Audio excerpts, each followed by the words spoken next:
प्रेम से बोलिए लक्ष्मी नारायण की जय। प्यारे भक्तगणों, आज आप सभी श्रवण करेंगे एकादशी माता की पावन कथा आरती सहित। आइए श्रवण करते हैं एकादशी की पावन कथा। एक बार एक राज्य में एक राजा रहते थे। राजा बहुत ही बुद्धिमान और बलशाली थे। राजा सदैव अपनी प्रजा का बहुत अच्छे से ध्यान रखते थे। प्रजा भी अपने राजा को बहुत पसंद करते थे। राजा की 2 बेटियां थी। राजा अपनी दोनों बेटियों से बहुत प्रेम करता था। राजा की छोटी बेटी देखने में बहुत सुंदर और आकर्षक थी और राजा की बड़ी बेटी छोटी बेटी के मुकाबले थोड़ा कम सुंदर थी। राजा की छोटी बेटी 11 माता का पूजन किया करती थी और सभी लोग राजा की छोटी बेटी से बहुत प्रेम करते थे और बहुत प्रशंसा करते थे। राजा भी अपनी छोटी बेटी को बड़ी बेटी से अधिक प्रेम करते थे, जिस कारण राजा की बड़ी बेटी अपनी छोटी बहन से बहुत नफरत करने लगी। राजा की दोनों बेटियां जब बड़ी हो गई, तब एक पड़ोस राज्य में रहने वाला राजकुमार राजा की बड़ी बेटी के लिए रिश्ता लेकर आया। लेकिन जैसे ही उस राजकुमार की नजर राजा की छोटी बेटी पर पड़ी, तो वह राजकुमार राजा की छोटी बेटी पर आकर्षक हो गया और उससे पहले नजर में ही प्रेम कर बैठा। उस राजकुमार ने राजा की बड़ी बेटी के साथ विवाह करने से मना कर दिया और उसने राजा से कहा कि मैं आपकी छोटी बेटी से विवाह करना चाहता हूँ। जिसके बाद राजा की बड़ी बेटी यह देखकर अपनी छोटी बहन से बहुत क्रोधित हो गई और राजा की बड़ी बेटी ने अपनी छोटी बहन को अपना सबसे बड़ा दुश्मन मान लिया। राजा की बड़ी बेटी ने अपनी छोटी बहन से बदला लेने का निर्णय लिया, जिसके लिए उसने अपनी छोटी बहन को जान से मारने का प्लान बनाया। राजा की बड़ी बेटी ने अपनी छोटी बहन को मारने के लिए सबसे पहले एक लड्डू में जहर मिलाकर अपनी छोटी बहन को दे दिया और उसको लड्डू खाने के लिए कहा। लेकिन लड्डू खाने के बाद भी छोटी बहन को कुछ नहीं हुआ। बड़ी बहन यह देखकर बहुत आश्चर्य में पड़ गई, लेकिन बड़ी बहन ने हार नहीं मानी और उसने जब रात में छोटी बहन अपने कमरे में सो रही थी, तब एक मटके में सांप रखकर उसे कमरे में छोड़ दिया ताकि छोटी बहन को डस ले और उसका काम तमाम हो जाए। लेकिन सांप भी छोटी बहन का कुछ नहीं कर पाया। जिसके बाद बड़ी बहन ने अपनी छोटी बहन से कहा कि चलो हम लोग कुएं से पानी भरकर लाते हैं। जिसके लिए वह छोटी बहन को पानी भरने के बहाने कुएं के पास ले गई और उसने अपनी छोटी बहन को कुएं में धक्का दे दिया। लेकिन 11 माता की कृपा से छोटी बहन को तब भी कुछ नहीं हुआ, क्योंकि हर बार 11 माता उसकी रक्षा कर रही थी। और उधर बड़ी बहन अपने सारे प्रयासों के बाद असफल हो रही थी, जिससे वह बहुत क्रोधित हो जा रही थी। फिर उसने अपनी छोटी बहन के पास जाकर उससे खुद पूछा कि मेरी छोटी बहन, तुमको पता है भगवान ने सबकी मृत्यु एक निश्चित समय पर लिखी हुई है और कैसे तुम्हारी मृत्यु होगी, क्या यह तुम जानती हो? तब छोटी बहन ने अपनी बड़ी बहन को बताया कि हाँ, मैं जानती हूँ मेरी मृत्यु कैसे होगी। छोटी बहन से यह सुनकर बड़ी बहन मन ही मन बहुत प्रसन्न होने लगी और उसने अपनी छोटी बहन से कहा कि तो मुझे अपनी मृत्यु की राज बताओ। छोटी बहन ने अपनी बड़ी बहन से कहा कि मेरी मृत्यु तो एक तोते में है। जो तोते के गले में एक हार है, उसी में मेरा प्राण छुपा हुआ है। जब तक कोई भी व्यक्ति तोते को मारकर वह हार अपने गले में पहनेगा तो मैं मूर्छित हो जाऊंगी, और जैसे ही उस हार को अपने गले से उतारेगा तो मैं वापस जीवित हो जाऊंगी। अपनी छोटी बहन की मृत्यु का राज जानकर बड़ी बहन बहुत खुश हो गई और वह अपनी छोटी बहन को मारने के लिए उसके पालतू तोते को ढूंढना शुरू कर दिया। और छोटी बहन को इस बात का आभास तक न हुआ कि कोई उसकी जान लेना चाहता है, जिसके लिए वह अपने पिताजी के पास गई और उसने अपने पिताजी से कहा कि पिताजी, मेरी मृत्यु के बाद आप मुझे जलाइएगा मत, बल्कि आप मुझे अपनी पुरानी हवेली में एक पलंग में लेटाकर छोड़ दीजिएगा। अपनी छोटी लड़की की यह बात सुनकर राजा बहुत आश्चर्य में पड़ गया और उसने अपनी बेटी से पूछा, बेटी, तुम यह क्या कह रही हो? तब राजा की छोटी बेटी ने बताया, पिताजी, समय किसी के लिए नहीं रुकता है, कब क्या हो जाए किसी को कुछ पता नहीं है। और फिर राजा ने अपनी छोटी बेटी से कहा कि तुम ऐसी बातें क्यों कर रही हो? 2-3 दिन में तुम्हारा विवाह है। लेकिन छोटी बेटी ने अपने पिताजी को ऐसा करने पर मजबूर कर दिया और उसने वचन ले लिया। राजा ने भी अपनी छोटी बेटी की बात स्वीकार कर ली और 2-3 दिनों के बाद जब शादी का समय आया तब राजकुमार बारात लेकर राजा के घर आया और राजकुमार और राजा की छोटी बेटी का विवाह शुरू हो गया। जैसे ही राजा की छोटी बेटी राजकुमार के साथ फेरे लेना शुरू करती है तो उसकी बड़ी बहन अपनी छोटी बहन के कमरे में जाकर उसके तोते को पकड़ लेती है और उसको जान से मार देती है। तोते के गले में जो हार था उसको अपने गले में धारण कर लेती है। जैसे ही बड़ी बहन उस हार को अपने गले में धारण करती है तो उधर छोटी बहन 3.5 ही फेरे ले पाती है और वह फिर बेहोश होकर गिर जाती है। जिसके बाद राजा ने बड़े बड़े हकीमों को बुलवाया और अपनी छोटी बेटी का इलाज करने के लिए कहा। राजा की बात सुनकर वैद्य ने छोटी बेटी को जब चेक किया, राजा को बताया कि आपकी छोटी बेटी ना तो जीवित है और ना मरी हुई है।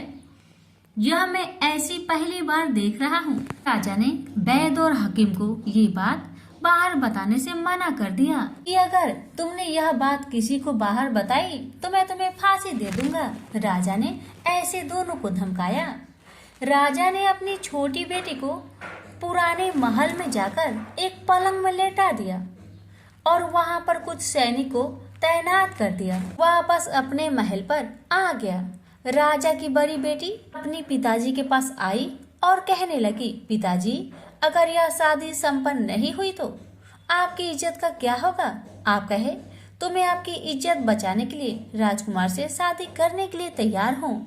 जिसके बाद राजा ने अपनी बड़ी बेटी की बात मान ली और राजा ने बड़ी बेटी को छोटी बेटी के कपड़े पहनाकर मंडप पर भेज दिया। लेकिन राजकुमार यह जान गया कि यह राजा की छोटी बेटी नहीं बल्कि बड़ी बेटी है। लेकिन जब राजकुमार ने शादी करने से मना किया तो सभी लोग ने राजकुमार को विवश करके राजा की बड़ी बेटी से बचे हुए फेरे संपन्न करा दिए और विवाह करवा दिया। जिसके बाद राजकुमार राजा की बड़ी बेटी को अपने महल ले गया। राजकुमार राजा की बड़ी बेटी से ना तो बात करता था, नहीं उसको पसंद करता था और ना ही उसके आसपास भटकता था। और राजकुमार ने यह फैसला लिया था कि वह अपनी प्रेमिका को ढूंढकर रहेगा और यह जानकर रहेगा कि उसके साथ क्या हुआ है। एक दिन राजकुमार अपने घोड़े पर सवार होकर राजा के पुराने महल के पास पहुंच गया, जहां पर उसने कुछ सैनिकों को देखा। महल के पास पहुंचकर राजकुमार ने जब महल को ध्यान से देखा तो वह समझ गया कि यह तो हमारे ससुर जी का महल है। तब राजकुमार ने सैनिकों से पूछा, तुम लोग यहाँ क्या कर रहे हो और इस महल के अंदर उस पलंग में कौन लेटा हुआ है? जिसके बाद सैनिकों ने बताया कि यहाँ पर राजा की छोटी बेटी लेटी हुई है। यह सुनकर राजकुमार बहुत प्रसन्न हुआ और चिंतित भी हुआ। वह तुरंत अपनी प्रेमिका के पास पहुंच गया और उसकी सेवा करने लगा। जैसे ही रात हुई तो राजा की छोटी बेटी उठकर खड़ी हो गई। राजकुमार यह देखकर बहुत खुश हुआ और उसने अपनी प्रेमिका से पूछा कि तुम यहाँ क्या कर रही हो? तुम मेरे साथ मेरे घर चलो। राजा की छोटी बेटी ने राजकुमार को सारी बातें बता दी कि मेरी जान एक तोते में बसी थी और मैंने यह सब सिर्फ अपनी बड़ी बहन को बताया था और मुझे पता है कि उसने ही मुझे मारने का प्रयास किया है उसके पास एक हार है जिसको वह सुबह पहन लेती है और रात को उतार देती है। जब तक वह हार को पहने रहती है तब तक मैं मूर्छित रहती हूँ और जैसे ही वह हार को उतार देती है तो मैं जीवित हो जाती हूँ और जब तक मेरी बहन के पास वह हार है तब तक मैं ऐसे ही जीवित और मूर्छित होती रहूंगी। अगर मेरी बड़ी बहन के पास जो हार वह मेरे हाथ लग जाए तो मैं हमेशा के लिए जीवित हो जाऊंगी। राजकुमार यह बात सुनकर राजा की छोटी बेटी के पास रहने का निर्णय ले लिया और उसने अपने बचे हुए सारे फेरे उस पलंग में लेटी राजकुमारी की छोटी बेटी के साथ ले लिए और अपना विवाह को पूर्ण कर लिया और वहीं पर रहने लगा। देखते ही देखते कुछ समय में राजा की छोटी बेटी और राजकुमार की पत्नी पेट से हो गई। एक दिन राजकुमार को किसी काम से बाहर जाना पड़ा। तब छोटी बहन के पेट में बहुत तेज दर्द होने लगा, जिसके बाद उसने 11 माता का ध्यान किया। जिसके बाद वहां पर 11 माता प्रकट हुई और उन्होंने अपने भक्तों के दर्द को दूर किया और एक पुत्र की प्राप्ति करवाई। और वहीं पर अचानक से राजकुमार भी आ गया। राजकुमार ने 11 माता को देखा तो वह आश्चर्य हो गया और उसने तुरंत माता को प्रणाम किया और 11 माता ने राजकुमार से कहा, जब तुम्हारा बेटा 5 वर्ष का हो जाए तो तुम अपनी पत्नी के हार आकर इसके गले में डाल देना। और देखते देखते राजकुमार और राजा की छोटी बेटी का पुत्र 5 वर्ष का हो जाता है। तो राजकुमार अपने बेटे से कहता है कि बेटा, मैं कुछ काम से बाहर जा रहा हूँ, तुम अपनी माता का ध्यान रखना। और वह वहां से चला जाता है। राजकुमार को बाहर निकलता देख बड़ी बहन के सैनिक देख लेते हैं और वह बड़ी बहन को जाकर सारी बातें बता देते हैं। जिसके बाद बड़ी बहन अपनी छोटी बहन के पुत्र को वहां से उठवा लेती है और उसको मरवा देती है। छोटी बेटी के पुत्र के 2 टुकड़े करवा देती है। पहला टुकड़ा चक्की के पास छुपा देती है और दूसरा टुकड़ा अपनी पलंग के नीचे रख देती है। 11 माता बड़ी बहन की सारी करतूत अपनी आंखों से देख रही थी। उनसे रहा नहीं गया।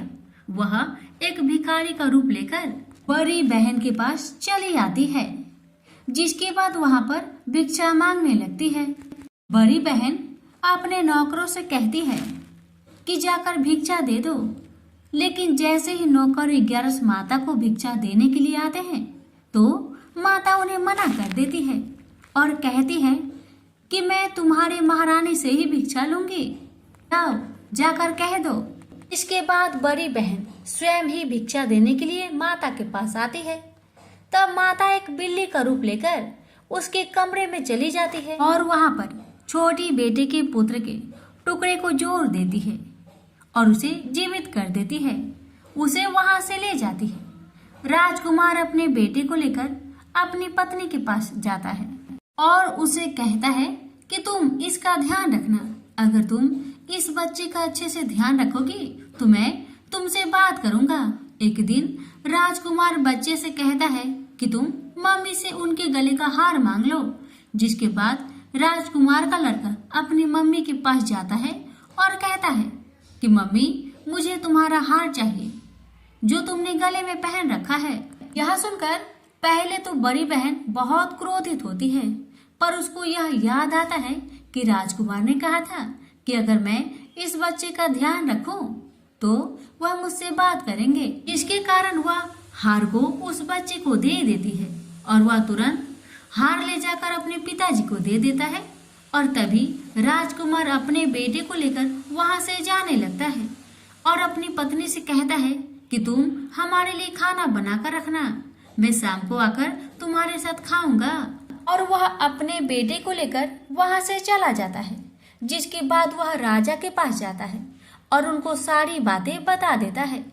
राजा अपनी बड़ी बेटी की यह करतूत सुनकर बहुत क्रोधित होते हैं और अपनी परवरिश पर ही दोष देने लगते हैं और राजकुमार को अपनी छोटी बेटी के साथ रहने के लिए आदेश देते हैं। 11 माता की कृपा से राजा की छोटी बेटी राजकुमार के साथ सुखी जीवन व्यतीत करने लगी और हर 11 को 11 माता का व्रत करने लगे। प्रेम से बोलिए 11 माता की जय। ओम जय एकादशी, जय एकादशी, जय एकादशी माता। विष्णु पूजा व्रत को धारण कर शक्ति मुक्ति पाता। ओम जय एकादशी माता, तेरे नाम गिनाऊं देवी भक्ति प्रदान करने। गण गौरव की देनी माता शास्त्रों में बरनी। ओम जय एकादशी माता, मार्गशीर्ष के कृष्णा पक्ष की उत्पन्ना विश्वातारिणी जन्मी। शुक्ल पक्ष में हुई मोक्षदा मुक्तिदाता बनाई। ओम जय एकादशी माता, पौष के कृष्णा पक्ष की सफला नामक है। शुक्ल पक्ष में होए पुत्र दा आनंद अधिक रहे। ओम जय एकादशी माता, नाम सटटिला माघ मास में कृष्ण पक्ष आवे। शुक्ल पक्ष में जया कहावे, विजय सदा पावे। ओम जय एकादशी माता, विजया फाल्गुन कृष्ण पक्ष में शुक्ल आमल की। पाप मोचनी कृष्ण पक्ष में चैत्र महाबली की। ओम जय एकादशी माता, चैत्र शुक्ल में नाम कामदा धन देने वाली। नाम बरुथनी कृष्ण पक्ष में वैशाख महावाली। ओम जय एकादशी माता, शुक्ल पक्ष में होई मोहिनी अपरा ज्येष्ठ कृष्ण पक्षी। नाम निर्जला सब सुख करने कृष्ण पक्ष रखी। ओम जय एकादशी माता, योगिनी नाम आषाढ़ में जानो कृष्ण पक्ष करनी। देव सैनी नाम कहायो शुक्ल पक्ष धरनी। ओम जय एकादशी माता, कामिका श्रावण मास में आवे कृष्ण पक्ष कहिए। श्रावण शुक्ल होए पवित्र आनंद से रहिए। सावन शुक्ल होए पवित्र आनंद से रहिए। ओम जय एकादशी माता, जा भाद्रपदे कृष्ण पक्ष की परिवर्तनी शुक्ला। इंद्रा आश्विन कृष्ण पक्ष में व्रत से भाव सागर निकला।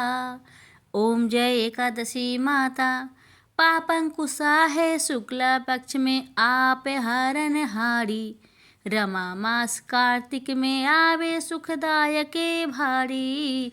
ओम जय एकादशी माता, देवोत्थानी शुक्ल पक्ष की दुख ना सके मैया। देवोत्थानी शुक्ल पक्ष की दुख ना सके मैया। पावन मास में करूँ विनती पार करो नैया। पावन मास में करूँ विनती पार करो नैया। ओम जय एकादशी माता, परमा कृष्ण पक्ष में होती जन मंगल करनी। परमा कृष्ण पक्ष में होती जन मंगल करनी। शुक्ल मास में होए पद्मिनी दुख दरिद्र हरनी। शुक्ल मास में होए पद्मिनी दुख दरिद्र हरनी। ओम जय एकादशी माता, जो कोई आरती एकादशी की भक्ति सहित गावे। जो कोई आरती एकादशी की भक्ति सहित गावे। जन गुरु दिता स्वर्ग कबासा निश्चय वह पावे। जन गुरु दिता स्वर्ग कबासा निश्चय वह पावे। ओम जय एकादशी माता, जय एकादशी माता। प्रेम से बोलिए एकादशी माता की जय।